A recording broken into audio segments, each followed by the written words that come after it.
দিয়ে রাখবে না না বলো না আমি আরে বলো কি বলছিলে একটা বলো। হ্যাঁ তো যেটা বলছিলাম যে সারাক্ষণ তুমি একটা হেডফোন গুঁজে রাখো কানের মধ্যে, ঠিক আছে, তারপরে তোমাকে ডাকলেও তুমি শুনতে পাও না, তারপরে ওই খাওয়া দাওয়া করলে ফোন দেখতে দেখতেই খেলে,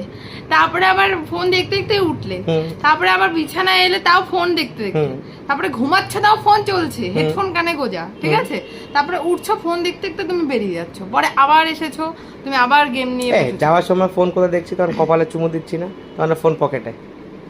হ্যাঁ ওটা তো যখন সকালবেলা যাও তখনই একমাত্র। তারপরে যখন তুমি হচ্ছে গিয়ে আবার আসো, আবার যখন আসো তখন আবার ফোন নিয়ে ঢোকো, তারপরে গেম খেলো, তারপরে আবার খাবার টাইমে তুমি পাচ্ছ না, কেন না খেতেও বসতে পারছো না, বউ বসে থাকে, কালকে তো কাজ ছিল আমার যে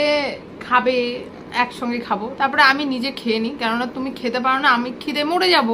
আমাকে বলেছে যে ওর ভরসা থাকলে তুই না খেতে পেয়ে মরবি, তারপরে ওটা ভেবে আমি খেয়ে নিই, এটা শ্বশুর মশাই বলেছে আমাকে, ঠিক আছে।